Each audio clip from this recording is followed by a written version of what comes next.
Keselamatan ketenagalistrikan menjadi hal yang sangat penting. Oleh karena itu, setiap kegiatan usaha ketenagalistrikan wajib memenuhi ketentuan keselamatan ketenagalistrikan.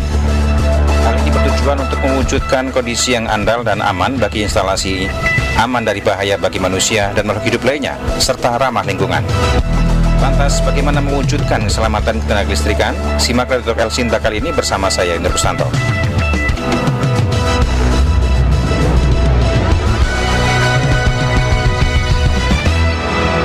Kesempatan kali ini kita akan ngobrol berbincang berkaitan dengan pentingnya keselamatan bagi ketenagalistrikan.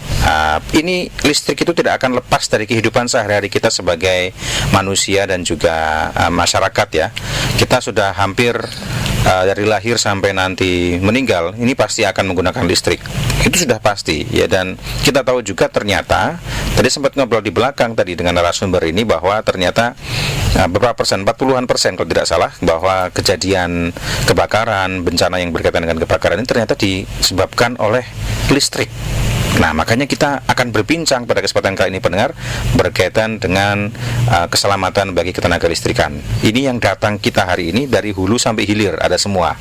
Nah, seperti yang di banner yang sudah saya share, saya akan sapa terlebih dahulu. Yang pertama ada Kepala Bidang Ketenagalistrikan ESDM Provinsi Jawa Tengah, ada Pak Suhardi. Iya. Assalamualaikum warahmatullahi wabarakatuh. Waalaikumsalam. Selamat pagi, Pak. Selamat pagi, Pak Yunian. Ya, puasa masih semangat ya, Pak? Ya, semangat. Alhamdulillah. Dan agak dekat lagi dikit apa ya, Pak? Ya, Mohon izin saya masukkan. Nah, boleh. Kemudian selain itu juga ada bersama kami ada Direktur SIP Sinergi, ada Pak Dwianto Haryadi. Assalamualaikum Pak Dwianto. Waalaikumsalam. Selamat pagi para pendengar Elsinta yang saya hormati. Selamat menunaikan ibadah puasa. Semoga kita selalu sehat dalam lindungan Allah Subhanahu wa taala. Amin. Ini Pak Dwi ini adalah bagian hilirnya. Kalau Pak Hardi tadi bagian regulatornya. Jadi yang kebijakan-kebijakan yang berkaitan dengan listrik ada di Pak Hardi. Yang di hilir ini ada Pak Dwi. Antara hulu dan hilir ada yang menyambungkan. Nah, para tenaga listrik ini ada yang mensertifikasi. Nah, hadir juga kali ini Direktur Sertikomlis ini. Ini Pak F. Buntaran. Pak Buntaran, selamat siang Pak Buntaran. Selamat pagi. Selamat pagi ya. Masih pagi ini ya kalau di Semarang ya. Pagi masih. Sehat Pak Buntaran ya. Sehat. Salam untuk semua pendengar Radio Elsinta. Ya, siap, terima kasih. Selain kita disiarkan via on air, nanti juga kita akan siarkan melalui YouTube di Elsinta, di Radio Elsinta Semarang 91 FM untuk menyimak siaran kami. Kita akan berbincang terlebih dahulu berkaitan dengan keselamatan ketenagalistrikan. Seberapa urgen sebenarnya berkaitan dengan keselamatan ketenagalistrikan? Saya ke Pak Hardi dulu ya. Gimana Pak Hardi? Ya, terima kasih Pak Yuniar. Selamat pagi para pendengar Elsinta yang berbahagia. Keselamatan ketenagalistrikan ini sangat penting. Akhir-akhir ini kita telah mendengar di berita-berita bahwa kebakaran itu salah satu penyebab yang keroknya katanya listrik. Adanya konslet dan ini. Oleh karena itu semua yang berhubungan dengan listrik harus diatur. Untuk ketenagalistrikan ini, keselamatan ketenagalistrikan ini sebenarnya sudah diatur di dalam Undang-Undang 30 tahun 2009 yang sekarang diperbarui dengan Undang-Undang 6 tahun 2023 tentang Cipta Kerja, bahwa di sana disampaikan bahwa segala usaha kegiatan ketenagalistrikan wajib memenuhi ketentuan keselamatan ketenagalistrikan. Wajib ya? Iya, hukumnya wajib ini. Iya, wajib. Ya. Apa saja yang harus diterapkan di apa saja ya, itu ya penerapannya pada instalasi penyediaan tenaga listrik dan instalasi pemanfaatan tenaga listrik. Nah, ini syarat-syaratnya apa? Yang pertama, pemasangnya harus berkompeten tenaganya. Jadi tenaga yang dipekerjakan itu harus mempunyai sertifikat kompetensi tenaga teknik ketenagalistrikan. Kemudian instalasinya harus sudah sertifikat layak operasi. Kemudian badan usahanya itu harus mempunyai SPU, jadi sesuai dengan kualifikasi. Kemudian untuk materialnya itu harus berstandar SNI. Gitu. Jadi memang kalau semua dipasang sesuai dengan ketentuan itu, saya kira kejadian-kejadian kebakaran tidak akan terjadi.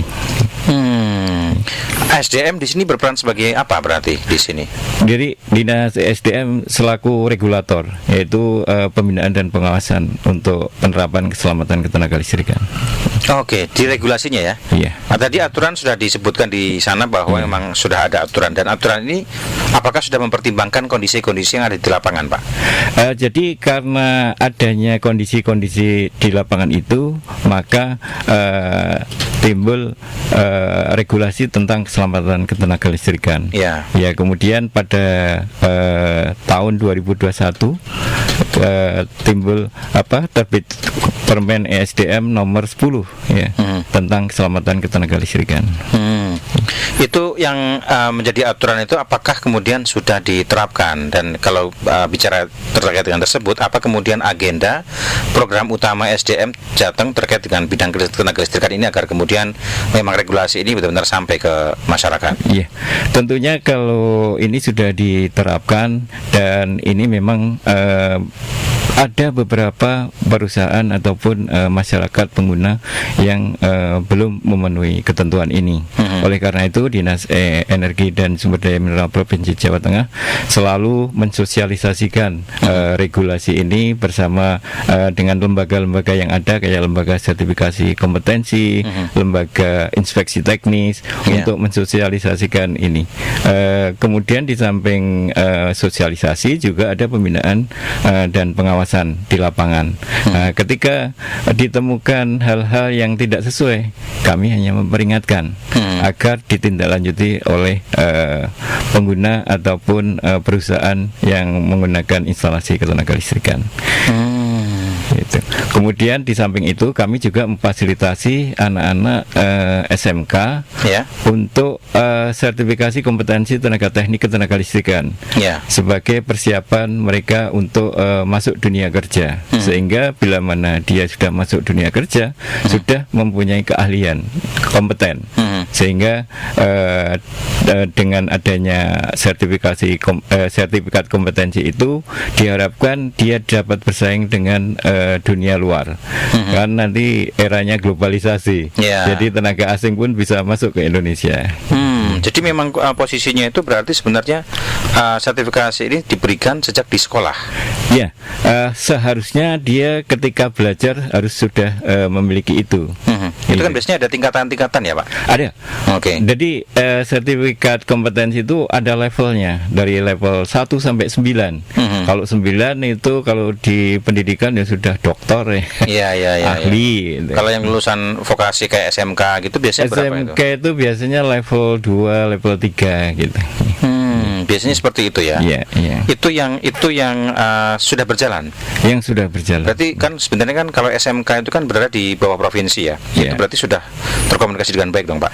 Ya, kita terapkan fasilitasi ini mulai dari tahun 2022, 2021, 2022 sudah kita mulai untuk sertifikasi, walaupun anggarannya tidak sebesar yang tidak artinya belum bisa merata ke seluruh sekolah. Iya. Saya boleh ya bertanya ke Pak Buntaran dan juga Pak Adwi juga ya.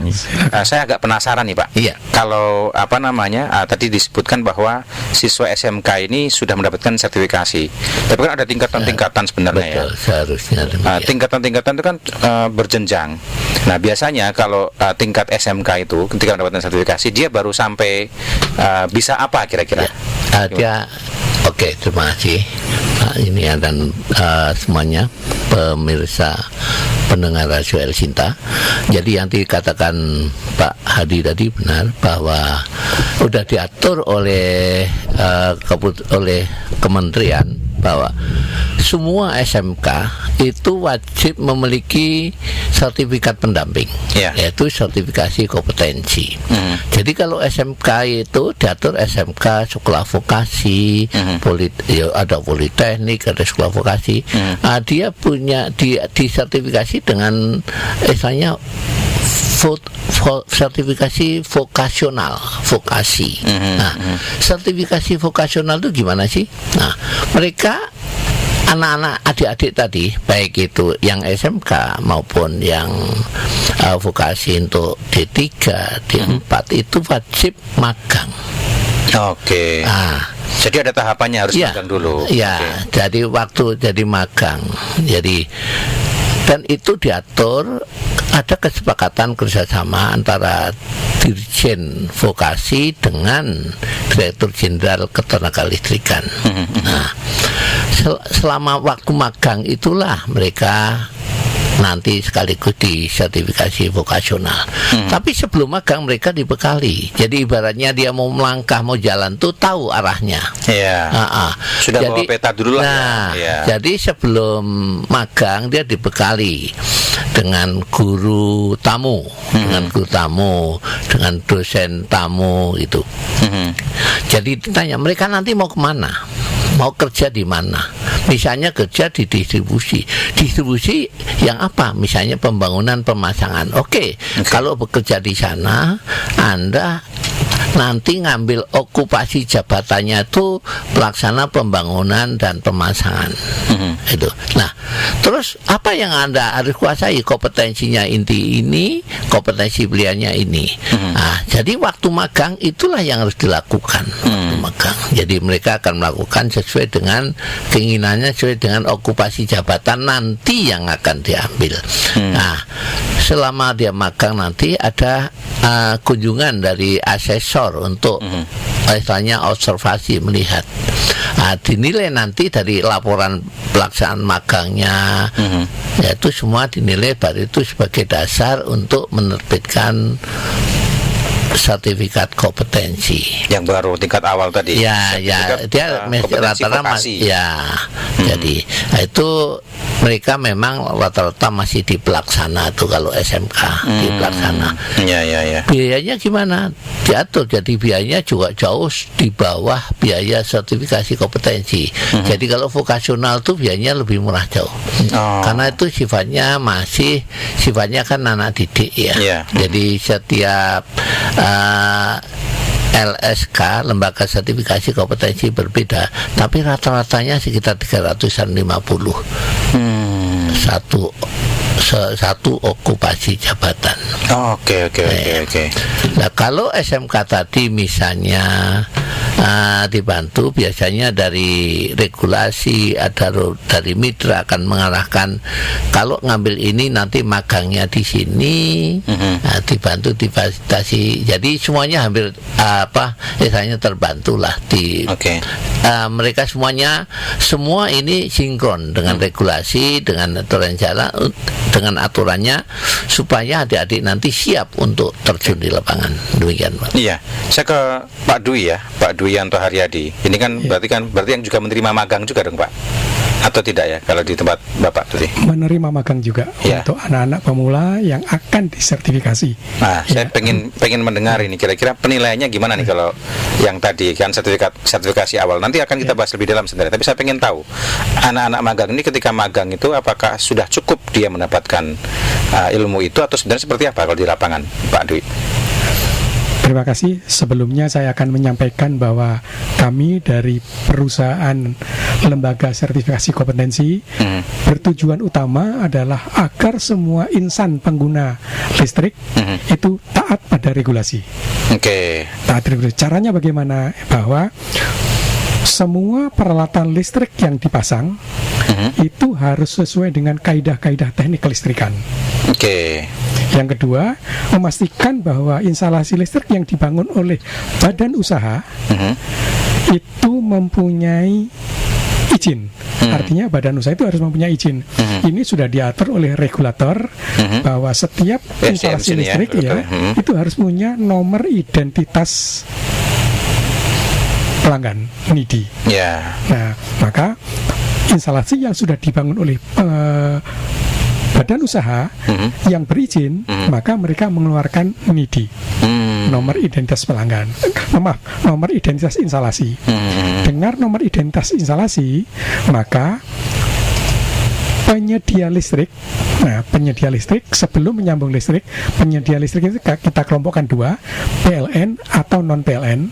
Maka setiap akan menyambung listrik di pelanggan itu harus mempunyai sertifikat layak operasi. Kamilah yang akan mensertifikasi instalasi listrik yang terpasang di pelanggan. Nah, yang mensertifikasi instalasi adalah orang yang sudah disertifikasi oleh lembaga sertifikasi kompetensi. Ya, Pak Buntaran, Sertikomlis lah ya. Ya, memang jenjangnya untuk tingkat pelaksana itu adalah level 2, 3. Untuk level penanggung jawab teknik itu 4, 5, 6. Nah, itu berjenjangnya.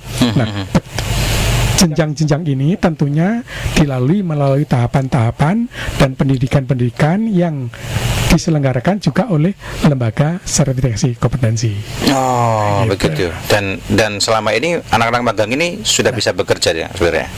Teman-teman yang akan sertifikasi kompetensi, kami selaku pelaksana sertifikasi menerima teman-teman yang masih belajar bagaimana cara menerapkan ilmu yang diperoleh di bangku sekolah atau di bangku kuliah, penerapan dalam pelaksanaan di lapangan kami selalu menerima. Ada beberapa dari teman-teman dari sekolah vokasi yang magang ke tempat kami, pada saat mereka di lapangan saya perkenalkan alat yang digunakan, bagaimana cara mengukur, apa tolok ukurnya atau indikatornya yang boleh dikatakan layak beroperasi, kami sampaikan kepada mereka. Gitu. Seperti itu ya ternyata ya. Jadi memang ini pas ini ya pendengar ya, dan juga netizen El Sinta, bahwa dari hulunya ada, hilirnya ada, yang dari hulu hilir ini ada semua nih ya, dari Pak Ardi selaku SDM provinsi, kemudian juga setelah itu nanti ketika sertifikasi siapa yang ngurus, ada Pak Buntaran selaku Sertikomlis, dan nanti gimana nih mereka kalau mau di lapangan ada Pak Dwi di SIP Sinergi.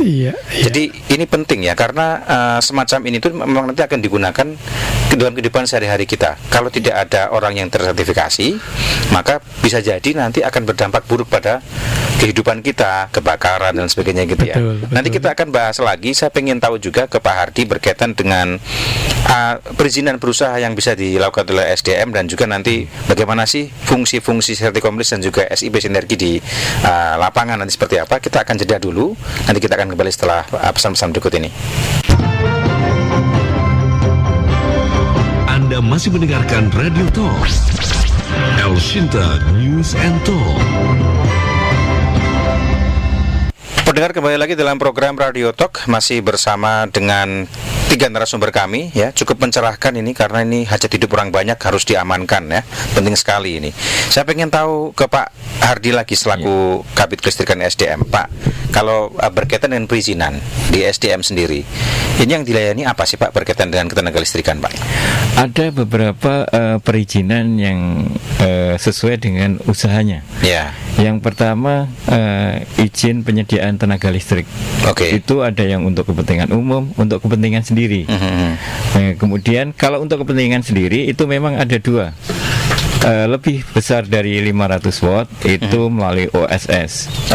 Jadi langsung online ya. Kemudian kalau di bawah sampai 500 watt itu cukup wajib lapor aja, melaporkan ke Dinas SDM, nanti keluar surat keterangan. Dan perizinan ini tidak dipungut biaya sama sekali, alias gratis. Ya. Kemudian ada izin usaha jasa penunjang ketenaga listrikan. Nah, ini seperti Pak Aryadi ini juga harus ada izinnya, izin usaha jasa penunjang ketenaga listrikan. Gitu. Selain itu untuk mengurusnya gimana? Kalau pengurusan sebenarnya cukup simpel sih. Ada yang by online, OSS, dan gratis ya? Iya, gratis. Di Jawa Tengah tidak dipungut biaya sama sekali. Oh ya? Iya. Itu sudah berlaku sejak lama Pak? Sudah berlaku sudah lama. Kalau kita mau ngurus perizinan karena gratis, butuh waktu berapa lama biar kemudian ada jawaban dari OSS biasanya? Kalau persyaratan lengkap 5 hari sudah jadi. 5 hari ya, cepat. Kalau hanya wajib lapor itu 1 hari 2 hari sudah jadi, langsung dilayani. Biasanya syarat yang harus dipenuhi apa itu Pak Hardi? Kalau syarat dipenuhi ya otomatis NIB itu harus ada. Ya. Kemudian kalau ini kan single line diagram. Nah ini arahnya kemana instalasi itu harus dipenuhi juga. Kemudian terutama identitas ya. Identitas NPWP itu harus itu. Kemudian itu untuk berusaha ya, untuk yang usaha ya. Kebanyakan yang usaha. Untuk yang ini, untuk yang penyediaan pembangkit untuk kepentingan sendiri. Untuk kepentingan sendiri. Oke. Sudah berlaku cukup lama ini di Jawa Tengah? Sudah berlaku cukup lama. Tidak ada komplain dari masyarakat ya Pak? Sementara tidak ada di Jawa Tengah, belum ada komplain tentang perizinan. Ya paling kenapa berhenti? Nah ini nanti jawabannya ternyata pemenuhan kelengkapan itu kurang gitu aja. Lebih ke situ. Yeah. Terus apa lagi kira-kira? Kayaknya mau menambahkan tadi, saya potong. Iya, ada juga untuk yang wilayah usaha. Namun kita baru satu sih, lainnya sudah PLN nih. Ya. Wilayah usaha ini hanya satu di kawasan industri Kendal, yaitu United Power. Dulu memang izinnya dari kami, tapi sekarang sudah ke pusat juga itu. Oke. Selain perizinan berusaha, setiap pemilik instalasi juga wajib memenuhi keselamatan ketenagalistrikan ya, atau K2 ya, dan juga ada lagi yang masyarakat kenal itu ada K3. Dan itu yang biasanya masyarakat familiar ya. Bedanya K2 dengan K3 itu apa? Lebih di mananya Pak? Jadi kalau K2 itu upaya melindungi keselamatan instalasi, keselamatan makhluk hidup atau manusia dan harta benda di situ, dan lingkungan. Kemudian untuk K3 itu upaya ataupun sistem untuk keselamatan atau kesehatan kerja dari karyawan atau tenaga kerja di perusahaan atau di organisasi. Kemudian lingkupnya, kalau K2 itu ada tenaga kerja, ada masyarakat umum, ada instalasi, ada lingkungan. Kalau di K3 sebenarnya tenaga kerjanya saja sih gitu. Kemudian dasarnya itu Undang-Undang 30 tahun 2009 tentang ketenagalistrikan. Kemudian PP 10 tahun 2021 keselamatan ketenagalistrikan. Sedangkan K3 itu dasarnya Undang-Undang 1 tahun 2070 dan PP 50 ya tahun 2012. Iya. Kalau Bapak sendiri lebih ke K2 berarti? K2. Bagaimana Bapak melihat pemenuhan K2 di Jawa Tengah? K2 ini kayaknya kurang ini ya, lebih ininya dengan K3, karena K3 lebih lahir duluan. Tapi sebenarnya dengan munculnya Undang-Undang 30 seharusnya K2 bisa dipenuhi masyarakat, karena tidak jauh berbeda sih. Cuman karena ada faktor X yang lain gitu ya, maksudnya faktor X itu kami harus ngurus ini, kalau nggak ngurus ini nanti nggak terbit gitu loh. Jadi izin itu kayaknya berentetan, atau ini pelayanan itu berkaitan gitu. Kalau sebenarnya kalau ditegakkan K2 ini memang yang kalau di sektor ketenagalistrikan yang harus dipenuhi gitu. Baik. Saya ke Pak Bunteran ya. Urgensi K2 ini siapa Pak? Jadi kalau kita lihat tujuannya ya, listrik itu harus andal. Ya, ini penting ini. Listrik harus andal. Andal itu nggak mati-mati. Kemudian aman bagi makhluk hidup, bagi manusia dan peralatan. Jadi nggak boleh karena listrik ngerusak kan. Ya, aman bagi makhluk hidup lainnya. Jadi termasuk hewan pun nggak boleh kena setrum listrik. Kemudian yang berikutnya ya ramah lingkungan harapannya nantinya listriknya gitu. Jadi kalau dari segi dia tadi dikatakan apa sih kira-kira K3 dengan K2 bedanya? Ya kalau K2 lebih luas. K2 itu menyangkut orang yang bekerja, menyangkut makhluk hidup lainnya, ya, menyangkut peralatan.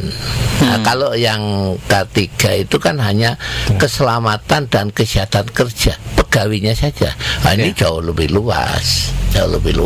Jadi memang benar di lapangan akan sangat-sangat berbeda, bahwa K3 karena lebih lama, jauh lebih kenal di masyarakat, di kawasan industri. Kalau K2 memang relatif lebih baru.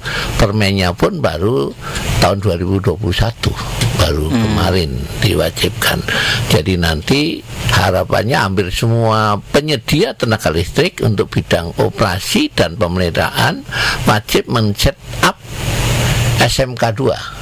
Jadi K2 ada organisasinya, ada di set up.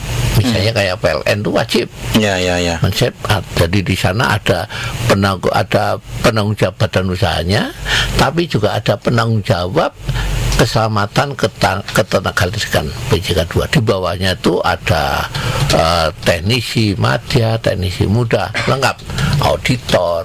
Jadi ini kan yang terakhir adalah ada tanggap darurat. Jadi karena tadi tujuannya listrik harus handal dan aman, handal terutama ya.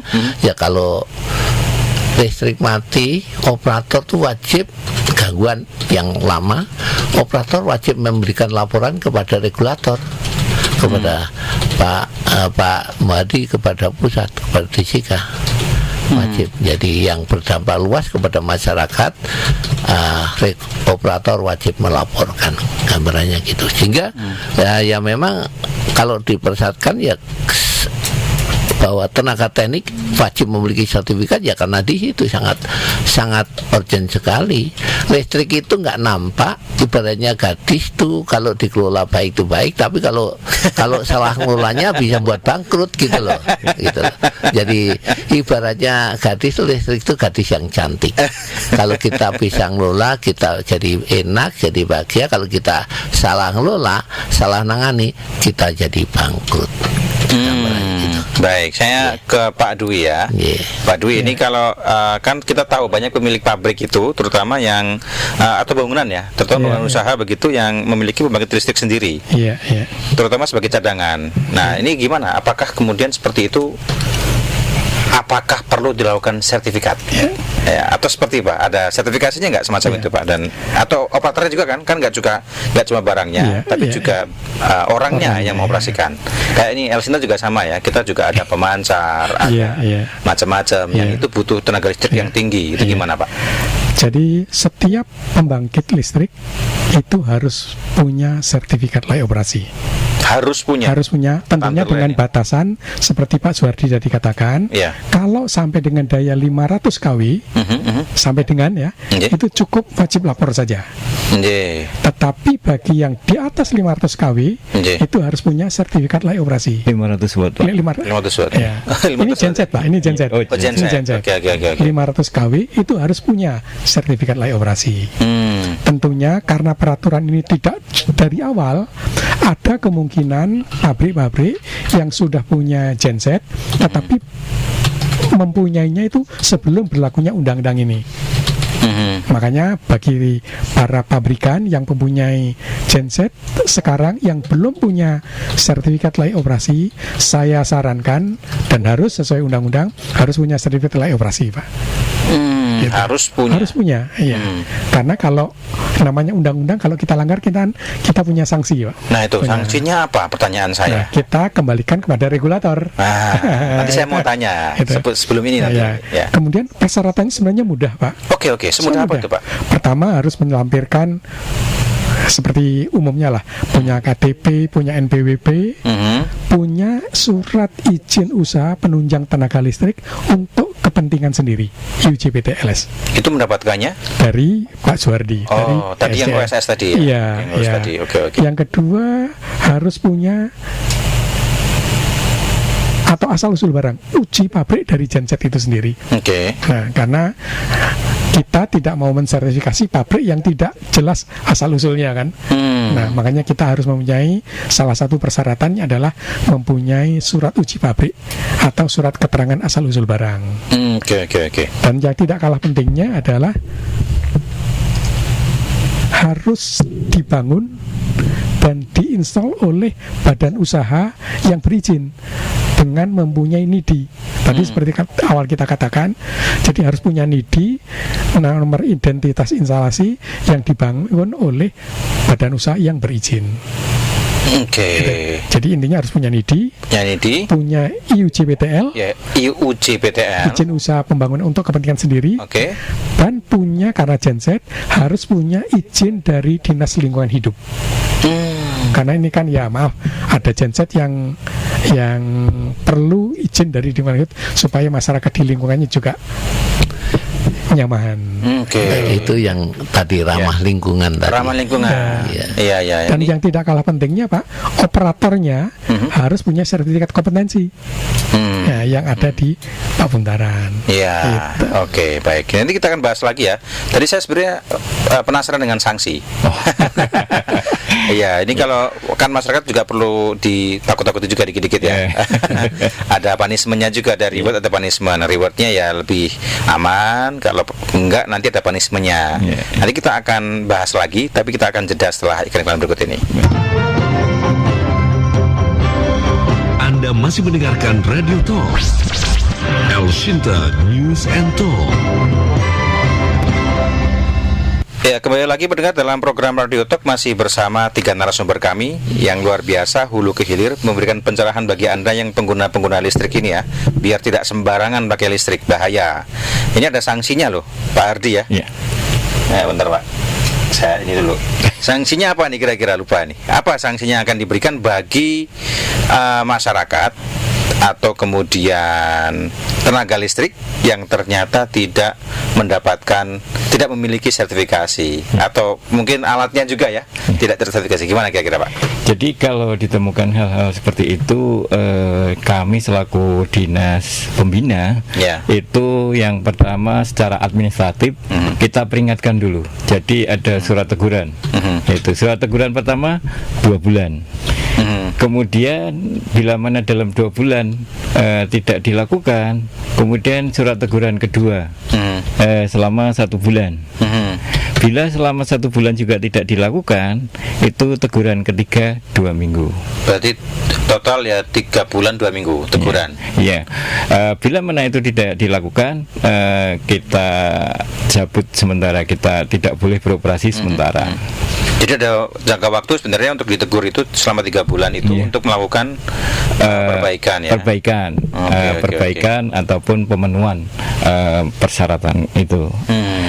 Kemudian bila mana ditemui dalam waktu setelah teguran ketiga dalam waktu 3 bulan tidak memenuhi, yaitu nanti kalau ketemu pihak aparat penegak hukum, biasanya itu dikasuskan ada denda.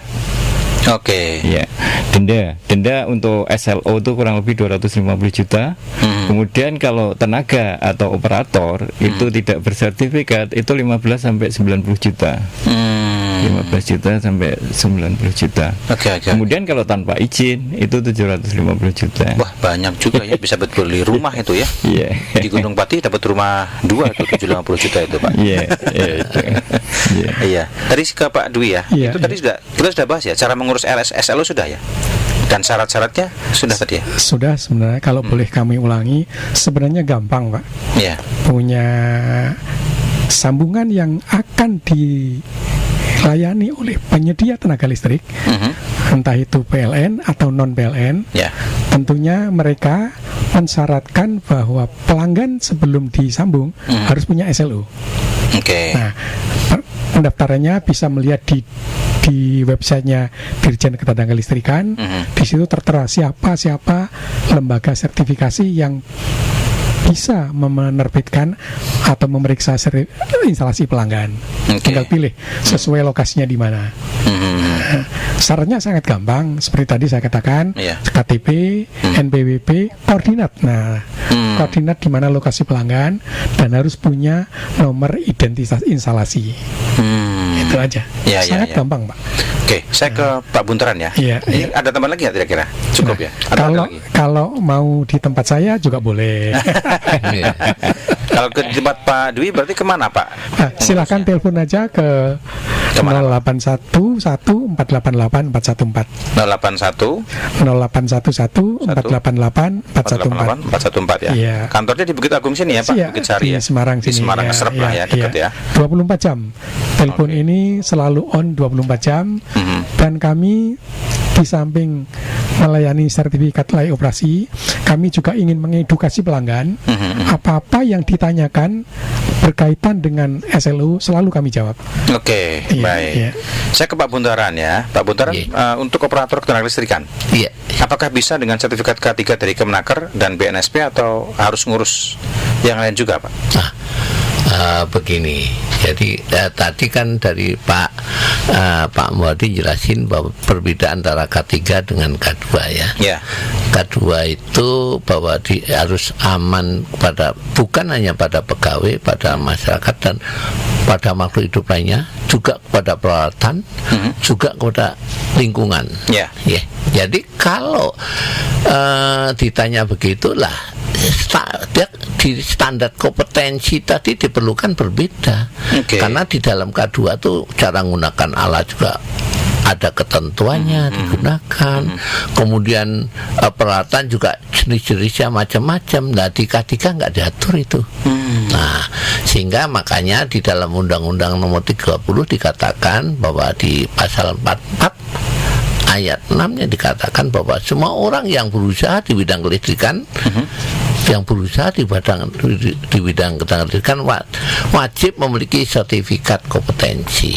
Nah, sertifikat kompetensi tadi diatur di dalam peraturan PP-nya, dikeluarkan oleh lembaga yang terakreditasi. Oke. Lembaga terakreditasi di mana diatur oleh Kementerian ESDM. Jadi di dalam orang mendapat sertifikat itu ada okupasi jabatannya, ada SKTTK-nya, ada standar kompetensi tenaga tekniknya. Nah, di sana ada, jadi variabelnya banyak, termasuk salah satunya ya karena K2 itu aman bagi makhluk hidup, bagi pegawainya, juga bagi peralatan. Berarti orangnya itu harus paham betul di sana ada syarat-syaratnya.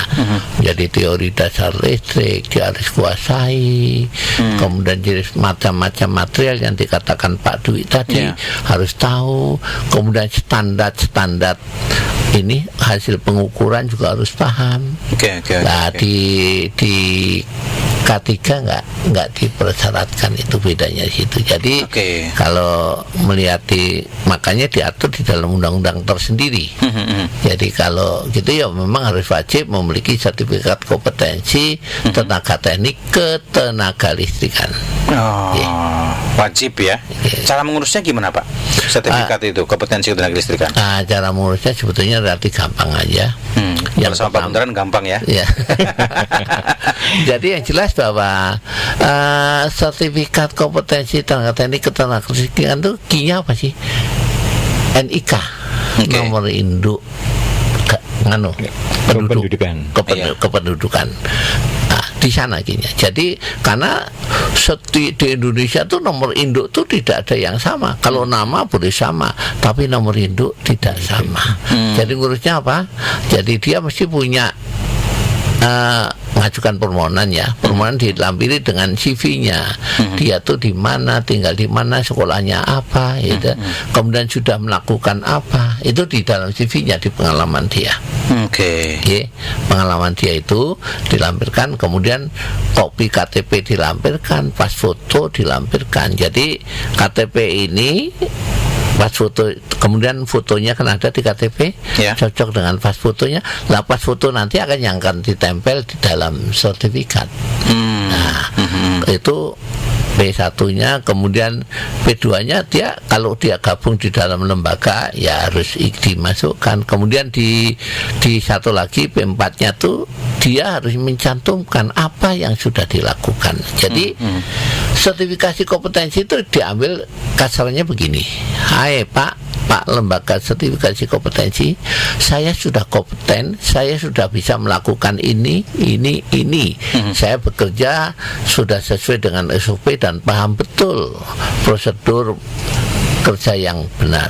Nah, tolong saya dipotretkan. Jadi lembaga sertifikasi itu sebetulnya kayak tukang foto, memotretkan. Yang dipotret itu apa?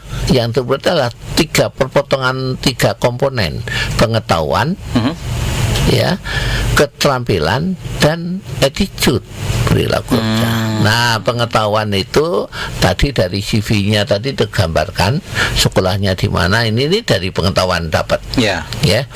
Kemudian keterampilannya, dia tadi mengatakan bahwa Pak, saya sudah melakukan ini. Oh, berarti dia terampil di melakukan itu.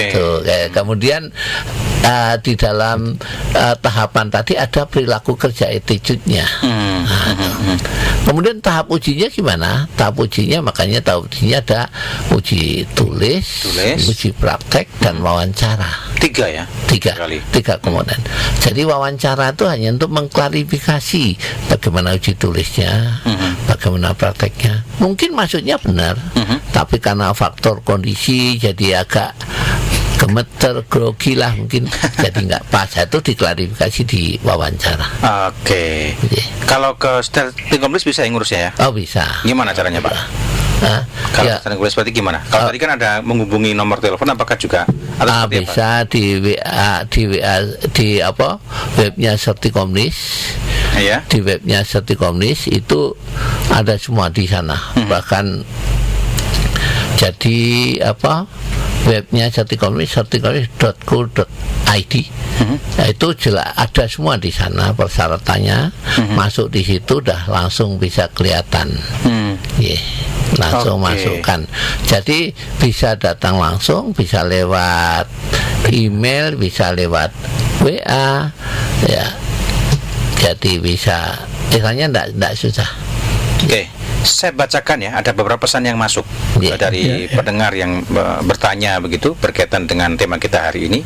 Yang pertama, ada pendengar kami yang bertanya, kalau sudah ada sertifikasi semacam ini, kenapa gedung-gedung pemerintahan dan industri sering terjadi kebakaran yang disebabkan oleh listrik? Konsleting berarti ya. Tadi angkanya 40% ya Pak Hardi ya? 45% ya, nanti bisa dijawab. Kemudian yang kedua, berapa biayanya untuk mendapatkan sertifikasi ketenaga listrikan? Ini kan luas ya, coba nanti barangkali ada spill juga. Ada juga yang menyampaikan, saya sering menemukan adanya instalasi listrik yang liar Pak, terutama di kampung-kampung buat penerangan jalan, bagaimana melaporkannya? Siapa dulu yang mau menjawab ini? Berarti Pak Adi dulu ya? Iya.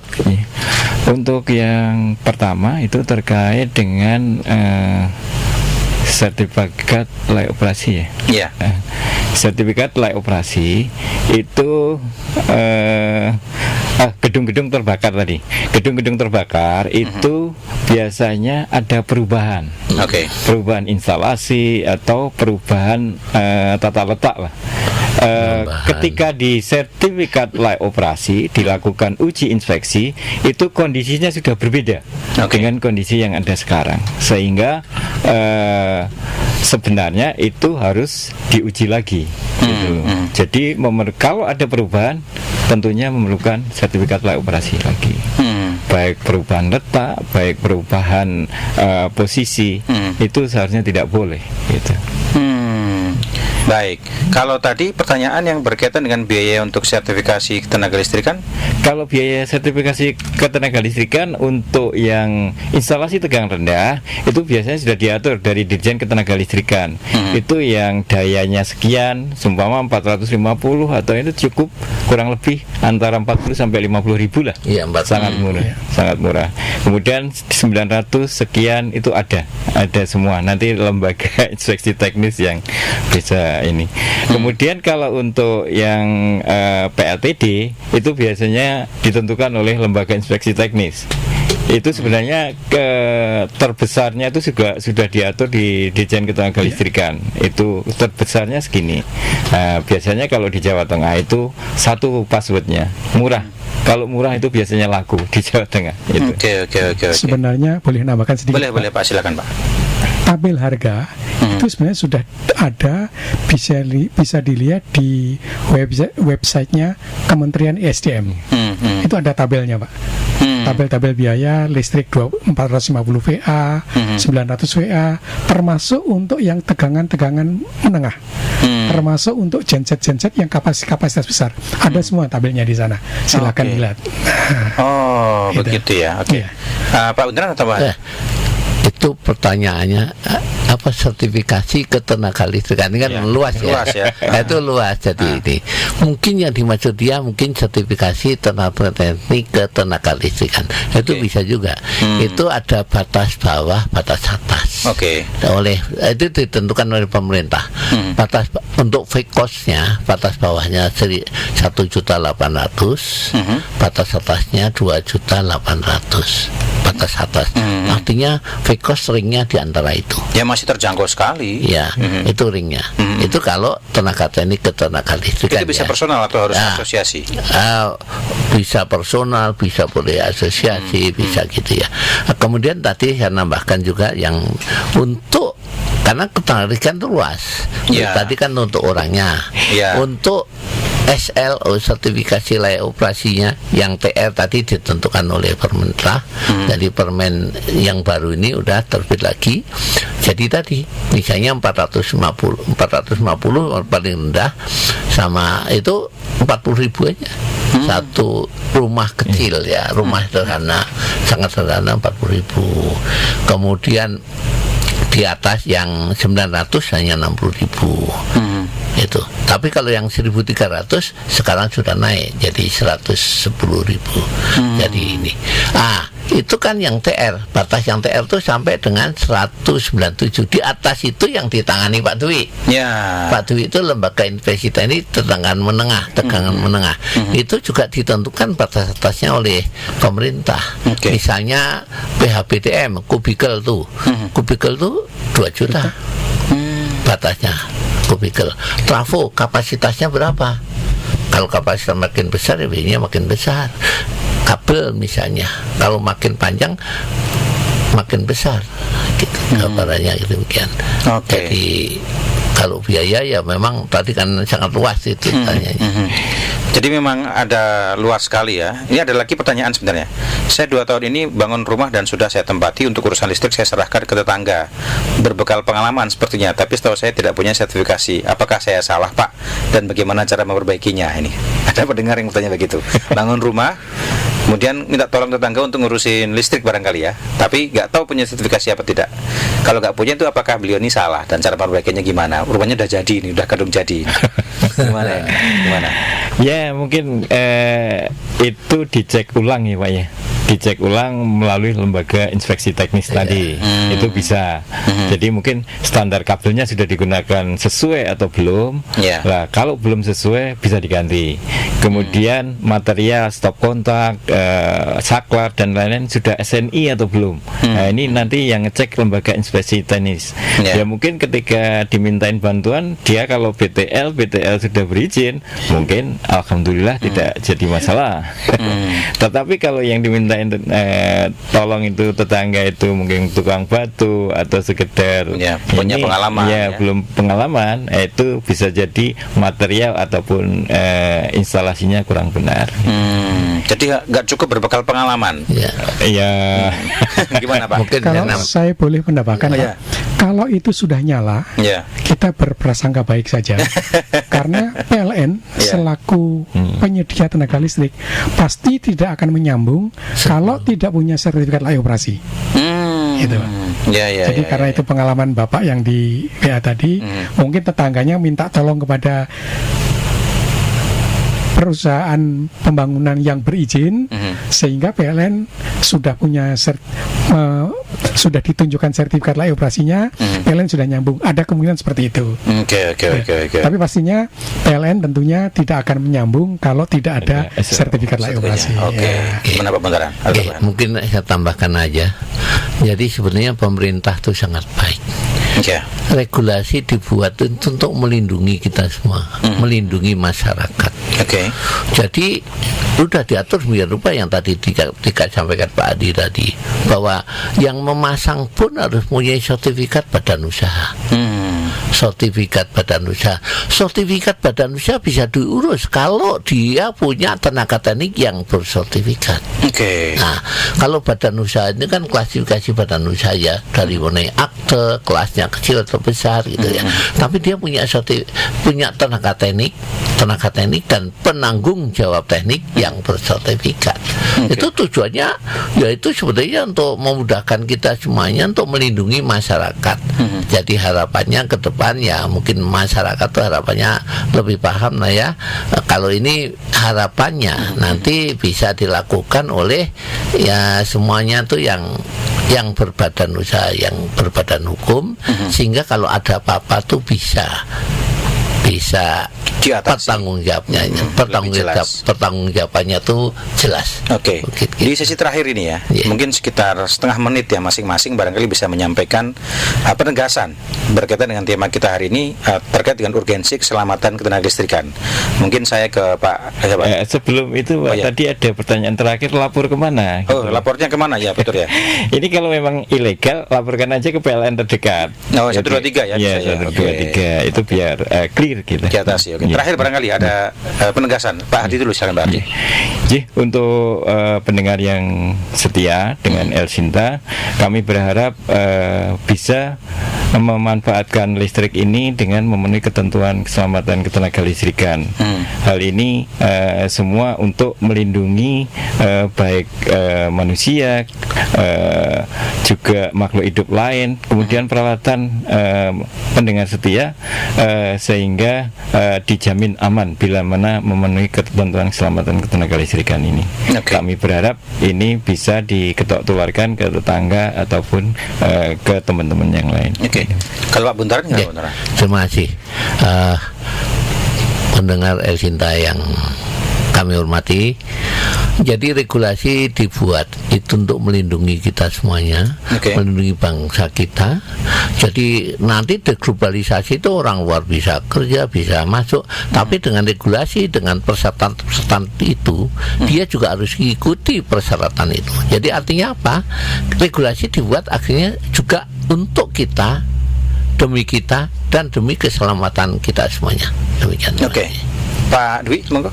Dari kami, kita mengharapkan semua insan listrik taat pada regulasi. Pesan kami kepada satu kepada penyedia listrik, mohon jangan disambung kalau tidak punya SLO. Kedua, kepada pelanggan end user, sebelum meminta disambung ke penyedia tenaga listrik, uruslah SLO kepada lembaga sertifikasi inspeksi tenaga listrik. Gitu aja, supaya kita aman semuanya. Baik. Terima kasih. Terima kasih Pak Dwi, Pak Buntaran, terima kasih ya. Dan juga Pak Hardi, terima kasih. Dialog yang singkat ini 1 jam kayaknya masih kurang ya. Kita perlu tambah waktu lagi kapan-kapan barangkali nanti. Baik. Dan terima kasih ya sudah berbincang, cukup mencerahkan pendengar dan juga netizen. Perbincangan kita hari ini berkaitan dengan ketenagalistrikan. Semoga ini menjadi manfaat buat kita dan nantikan juga tema-tema lain yang lebih bermanfaat lagi. Selamat siang, sampai jumpa. Anda masih mendengarkan Radio Talk Elsinta News and Talk.